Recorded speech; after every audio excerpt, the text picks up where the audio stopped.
পাঠ করছি মঞ্জুলিকা রায়ের লেখা গল্প ফিরে পাওয়া। রন, প্লিজ এখনই গিফটগুলো আনপ্যাক করো না, সারা ঘর মেসি হয়ে যাবে যে। না না মাম্মা, আমি একটু দেখে নিয়েই আবার সব ঠিকঠাক রেখে দেব। প্লিজ একটু খুলি মাম্মাম। মৌমিতা জানেন রন একটু জিদ্দি টাইপের। অগত্যা ছেলের দিকে তাকিয়ে একটু হাসেন। মায়ের হাসিমুখ মানে সমর্থন বুঝে নিয়ে 9 বছরের রন গিফট খুলে দেখতে থাকে। আজকালকার ফ্ল্যাট, তাই ওপেন কিচেন সিঙ্কের সামনে দাঁড়িয়ে এঁটো প্লেটগুলোকে একটু জল দিয়ে ধুয়ে রাখছিলেন মৌমিতা। এক গাদা প্লেট আর কাটলারি জমা হয়েছে। যদি ঠিকঠাক করে না রাখেন তাহলে কাল সকালে বাসন্তী ঠিক খিসখিস করবে। বাসন গোছাতে গোছাতে দেখতে পান রন তার গিফটগুলোকে আনপ্যাক করে কেমন সুন্দর করে গুছিয়ে রাখছে। রঙিন র্যাপিং পেপারগুলোকে পর্যন্ত সুন্দর করে ভাঁজ করে অন্যদিকে রাখছে। 9 বছরের ছেলের এত গুছানো স্বভাব দেখে তিনি নিজেই অবাক হয়ে যান। ঠিক বাবার মতো হয়েছে, দেখতেও একদম বিতানের মতো। চাপা রঙের সাথে কাটা কাটা ফিচার্স, গালেও বাবার মতো সামান্য টোল পড়ে। স্বাস্থ্যবান চৌকস 9 বছরের রনির যেন তার বাবা বিতানের ক্ষুদে সংস্করণ। ছেলের দিকে তাকিয়ে থাকতে থাকতে চোখ চলে যায় দেওয়ালে ঝোলানো একটা ফটোর দিকে। সেখানে রয়েছে একটা রোগা অসম্ভব ফর্সা নরম লোমের মতো সামান্য দাড়ি গোঁফে 17 বছরের কিশোর, যে সব সময় তার দিকে কেমন অভিমানী চোখে তাকিয়ে থাকে। দীপনের ফটোর দিকে খানিকক্ষণ একদৃষ্টে তাকিয়ে থাকতে থাকতে বুকের মধ্যেটা কেমন যেন করে উঠল, চোখ ভিজে উঠল। মুখ নামিয়ে মৌমিতা আবার নিজের কাজে মন দিলেন। আজ সারাদিন খুব পরিশ্রম হয়েছে। রনের প্রায় 20 জন বন্ধুকে ইনভাইট করেছিলেন। ওরা সন্ধ্যে থেকে হুটুপুটি করে খেলছিল, ভিডিও গেমস আরও কত কিছু খেলে তারপর ডিনার করে খানিক আগেই যে যার বাড়ি চলে গেছে। তাও তো ডিনারে তিনি সেইভাবে কিছুই করেননি। আজকালকার বাচ্চাদের রুচি সব পাল্টে গেছে, তাদের আর ঘরে তৈরি খাবারে মন ভরে না। ডমিনোজে অর্ডার দিয়েছিলেন, তারাই সন্ধে হতে না হতেই নানা রকম ভেজ নন ভেজ খাবার দিয়ে গেছে। রনের বন্ধু তালিকায় কিছু অবাঙালি ভেজিটেরিয়ানও আছে, তাদের জন্য ছিল ভেজ পিৎজা, ভেজ বার্গার, এছাড়া প্রচুর ফিঙ্গার চিপস আর কোল্ড ড্রিঙ্কস। কেক অর্ডার দিয়েছিলেন অনলাইনে ফান অ্যান্ড পোর্টালে, ওরা সন্ধে হতে না হতে কেক দিয়ে গেছে। তিনি শুধু মাইক্রোওয়েভে গরম করেছেন, তাতেই হাঁপিয়ে গেছেন। বয়সও তো 46 হলো। একটু পৃথুলা হয়ে পড়েছেন মেনোপজের পর থেকে। একটানা পরিশ্রম করতে হলে হাঁপিয়ে যান। তবে খুদেগুলো খুব এক্সপার্ট, তারা নিজেরাই প্লেটে খাবার নিয়ে নিতে জানে। যতটুকু খাবে ততটুকুই নেয়, খাবার নষ্ট করে না একদমই। রনের বন্ধুবান্ধবদের স্বভাব রনের মতোই, বুদ্ধিমান চটপটে, যারা সময়ের আগেই বড় হয়ে গেছে। আর সেই একজন ছিল অবুঝ, মায়ের কোল ঘেঁষা ঠান্ডা স্বভাবের ছেলে, যে আজ 10 বছর হলো চলে গেছে না ফেরার দেশে। দীপন যখন হলো তখন তিনি মাত্র 18-র খুকি। খুকি তার পুতুলের মতন ছেলে পেয়ে কি অসম্ভব খুশিই না হয়েছিল। ধবধবে ফর্সা রং, বাচ্চাদের চোখের মণিতে যেমন নীল রঙের ছোঁয়া থাকে সেই রকম মণিওয়ালা বড় বড় চোখ, মাথায় বড় বড় ঈষৎ বাদামি কোঁকড়ানো আর পাতলা লাল রঙের ঠোঁট। জ্যান্ত পুতুল পেয়ে কি খুশিই না হয়েছিলেন। কিশোরীর অপটু দক্ষতা দিয়ে দীপনকে বড় করার চেষ্টা শুরু করেছিলেন। অবশ্য মৌমিতার শাশুড়িমা তাকে সর্বতোভাবে সাহায্য করতেন। আসলে তার তো মা ছিল না বলা ভুল, থেকেও না থাকার মতো। বিয়ের পর থেকে আমৃত্যু মা তার মুখ দেখেননি। হাজারো দুঃখ কষ্টে বিদীর্ণ হতে হতে তার মন যখন মায়ের আঁচলের ছায়া চাইত, তখন সেই ছায়া খানিকটা হলেও পেয়েছিলেন শাশুড়ি মায়ের থেকে। 17তে বাড়ি ছেড়েছিলেন, সেই তখন থেকেই মায়ের সাথে চিরবিচ্ছেদ ঘটে গিয়েছিল। মায়ের কাছে বিতান যে ব্রাহ্মণ নয় সেটাই বড় ছিল।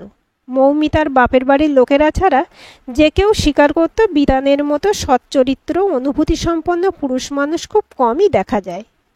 বিতানের সাথে যখন তার আলাপ হয় তখন তিনি 11 কি 12-র খুকি। মফস্বল শহরের একই কোচিংয়ে তারা পড়তে যেতেন।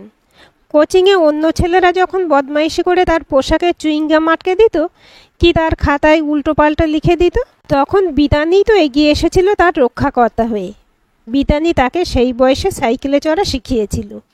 9 বছরে পিতৃহীন হওয়া মৌমিতা মাত্র 1 বছরের বড় বিতানের মধ্যে শক্ত সমর্থ পুরুষ মানুষের ছায়া দেখতে আরম্ভ করেছিলেন। বাবা চলে যাওয়ার পরে তাদের পরিবারে শুধুই নারী, মা, তিনি আর দিদি। অবশ্য তাদের যৌথ পরিবারের জ্যাঠা কাকা সবাই ছিলেন প্রাচীন জমিদার বংশ। প্রচুর জমিজমা ছাড়াও ছিল বেশ কয়েকটি গোডাউন আর কোল্ড স্টোরেজ। অর্থ যেভাবে ছিল, শিক্ষা বা মনের প্রসারতা সেভাবে ছিল না, অসম্ভব রক্ষণশীল। তার উপর ছিল জাতপাত নিয়ে নানা রকম বিধিনিষেধ। বাবার মৃত্যুর 1 বছরের মধ্যেই দিদিকে পাত্রস্থ করেছিলেন তার জ্যাঠারা। তখন দিদি সবে কলেজে ঢুকেছিল। দিদির কান্না মনে পড়লে আজও চোখ ভিজে আসে। কিন্তু বিয়ের পরে দিদি পাল্টে গেল। জামাইবাবু অত্যন্ত লোভী স্বভাবের। বংশমর্যাদায় যতটা এগিয়ে, শিক্ষা এবং অর্থনৈতিক অবস্থায় ততটাই পিছিয়ে। জামাইবাবু দিদিকে নিজেদের ছাদে ফেলে নিয়েছিলেন। তাদের অতিরিক্ত রক্ষণশীল পরিবারের মধ্যে তিনি প্রথম থেকেই সৃষ্টিছাড়া। কো এডুকেশন স্কুল আর কোচিংয়ে পড়া মৌমিতা সমাজের সব স্তর থেকে আসা ছেলে মেয়েদের সাথে মিশতেন, আর তার ফলে তার দৃষ্টিভঙ্গি অন্যরকম হয়েছিল। বিতানকে প্রথম থেকে ভালো লাগতো। যত দিন গেছে সেই ভালো লাগা ভালোবাসায় রূপান্তরিত হয়েছিল। বিতানদের পরিবার আবার অন্য ধরনের। ওর বাবা ছিলেন তাদের জেলার একটি ওষুধ কোম্পানির একমাত্র ডিস্ট্রিবিউটর। ঘরে শুধু লক্ষ্যেই ছিল না, ওর বাবা মা ছিলেন খোলা মনের মানুষ। বাবা মা ছেলে যে একসাথে বসে আড্ডা দিতে পারে, ওকে হালকা লেগ পুলিং করতে পারে, তা মৌমিতার জানা ছিল না। মাধ্যমিকের পরে বিতান তাকে ওদের বাড়িতে নিয়ে গিয়েছিল। ওর বাবা মা মৌমিতাকে ছেলের হবু বউ নয়, বরং মেয়ে হিসেবে গ্রহণ করেছিলেন। কলকাতা শহর তো নয়, জেলায় কোনো খবরই চাপা থাকে না, তাই জ্যাঠাদের কানে খবরটা পৌঁছেছিল। বাড়িতে হুলস্থুল শুরু হয়েছিল তার প্রেম করা থেকেও বেশি ব্রাহ্মণের মেয়ে সদ্গোপকে পছন্দ করা নিয়ে। জেঠিমা কাকিমারা এমনভাবে মুখ বাঁকিয়েছিলেন যেন বিতান একটা কুষ্ঠরোগী। তলে তলে ঠিকও হয়ে গিয়েছিল মেঝো জেঠির বাপের বাড়ি বাঁকুড়া, সেখানে তাকে বেড়াতে যাবার নাম করে নিয়ে গিয়ে বিয়ে দেবার। বুঝতে পেরেই মৌমিতা ঘর ছাড়েন। বয়স তখন 18 হয়নি বলে বিতানের বাবা গিয়েছিলেন জ্যাঠাদের সাথে কথা বলতে। বড় জ্যাঠা বলেছিলেন, কুলোত্যাগিনী কন্যাকে গৃহে পুনরায় স্থান দিলে চতুর্দশ পুরুষ নরকস্থ হবে। গৃহত্যাগকে আমরা মৃত্যুর সমতুল্য দেখি। অগত্যা শ্বশুরমশাই বিতান আর তার বিয়ের ব্যবস্থা করলেন। বিয়ের পরেও বহুদিন পর্যন্ত ওনারা ভয় পেতেন নাবালিকা কন্যাকে অপহরণের দায়ে পুলিশের খপ্পরে না পড়েন। বিয়ে দিয়েই বিতানকে কলকাতার কলেজে পড়তে পাঠানো হলো। আর শাশুড়ি মা বলেছিলেন, এখন তো তোদের বিয়ের বয়স নয়, পড়াশোনা করার বয়স, মন দিয়ে সেই কাজটাই কর। কিন্তু তখন নতুন নতুন বিয়ের পরের নেশায় তারা মজেছিলেন। সেই ভুল থেকে দীপন এসে গিয়েছিল। 12-এর পরে আর পড়া হলো না। তাতে মনে কোনো খেদও আসেনি, কারণ তখন মৌমিতা তার টুকটুকে ছেলেকে নিয়ে মত্ত ছিলেন। পিছন ফিরে দেখলে ওই 1-1.5 বছরের সময়টাই জীবনের সবচেয়ে সুখের সময় লাগে। ঘরে স্নেহময় শ্বশুর শাশুড়ি, কলেজে পড়া তরুণ স্বামী আর কোলজোড়া ছেলে। কিন্তু সুখের দিন মরীচিকার মতো মিলিয়ে গেল এক ঝাপটায়, যখন 1.5 বছরের দীপনের জন্ডিস ধরা পড়ল। জন্মের পর থেকেই কমজোর দীপনের টুকটাক কিছু না কিছু ঝামেলা লেগেই থাকত। হাঁটতে শেখার সময় টলমল পায়ে পড়ে গেলেই কেমন নীল হয়ে যেত। গায়ের ফর্সা রংটাকেও কেমন যেন ফ্যাকাশে লাগত। শাশুড়ি মা বাচ্চাকে অ্যালোপ্যাথি ডাক্তার দেখাতে না চাওয়ায় মাঝে মধ্যে হোমিওপ্যাথি চিকিৎসা হয়েছিল। শাশুড়ি মা বলতেন, অসময়ের ফল, ঠিক হতে সময় লাগবে। দীপনের জন্ডিসের সময় রক্ত পরীক্ষায় প্রথম ধরা পড়েছিল সেই দৈত্যাসুর, যার সাথে তাদের অসম লড়াই চলেছিল 16 বছর ধরে। লড়াইয়ে একসময় মনে হয়েছে হয়তো বা তারা জিতে যাবেন, আবার কখনো দৈত্যের হাতে যাই হয়েছে দীপনের প্রাণ। দীপনের অসম্ভব অ্যানিমিয়ার কারণ ও রক্তে রয়েছে থ্যালাসেমিয়ার মারক বীজ, যা ও পেয়েছে ওর বাবা মা দুজনের থেকেই। রক্ত পরীক্ষায় ধরা পড়েছিল মৌমিতা আর বিতান দুজনের জিনেই রয়েছে থ্যালাসেমিয়ার বীজ, যা রয়েছে সুপ্ত অবস্থায়। কিন্তু দীপনের শরীরে তা প্রকট হয়ে তাণ্ডব শুরু করেছিল। ছেলে একটুতেই হাঁপিয়ে যায়, সামান্য পরিশ্রমেই নীল হয়ে যায়। শরীরে তেমন বাড়বৃদ্ধি নেই। 1 মাস অন্তর অন্তর রক্ত দিতে হচ্ছিল। রোগটির প্রকৃত নাম বিটা থ্যালাসেমিয়া মেজর, যার কোনো চিকিৎসা নেই। বিতান তখনও কলকাতার কলেজে পড়ছে। শ্বশুরমশাই নাতি আর মৌমিতাকে নিয়ে প্রায় প্রতি মাসে কলকাতায় আসতেন চিকিৎসার জন্য। দীপনকে বাড়ির কাছাকাছি বাংলা মিডিয়াম স্কুলে দেওয়া হয়েছিল। ইংলিশ মিডিয়ামের উইকলি টেস্ট আর পড়ার প্রেশার বারে বারে অসুস্থ হয়ে যাওয়া দীপন নিতে পারবে না।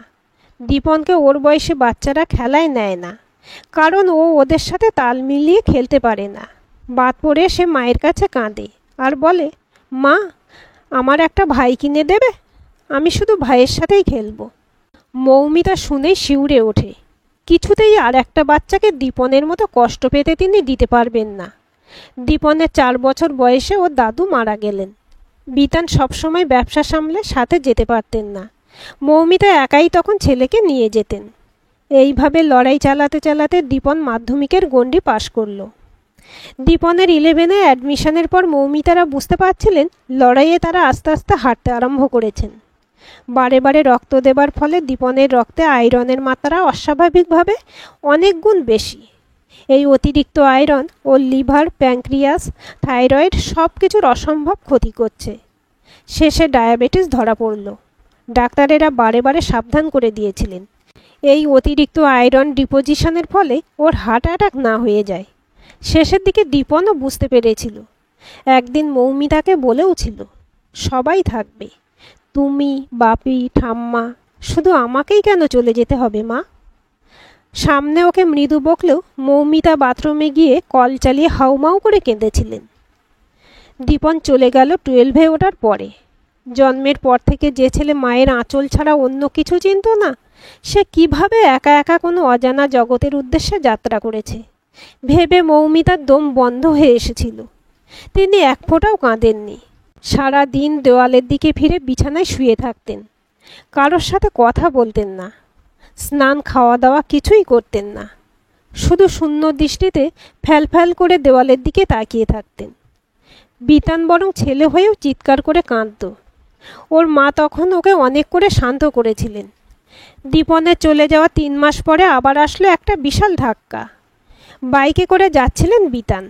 সে অন্যমনস্ক ছিল না ট্রাক চালক মত্ত ছিল তা জানা যায়নি, কিন্তু সামনাসামনি ধাক্কায় আর কিছু করার ছিল না। মৌমিতার তখন পাগলের মতো অবস্থা। সারাক্ষণ সিলিং ফ্যানের দিকে তাকিয়ে থাকেন আর একগাছা দড়িকেই সব দুঃখ কষ্টের পরিত্রাণ ভাবা শুরু করেছিলেন। সেই সময় একদিন রাতে শাশুড়ি মা তাকে ধরে ধরে ঠাকুর ঘরে নিয়ে গিয়ে বলেছিলেন, ঠাকুরের সামনে প্রতিজ্ঞা কর, তুই এই বুড়িটাকে ফেলে পালাবি না। আমার কথা একটু ভাব, সবাইকে হারিয়ে আমি কি নিয়ে বাঁচব?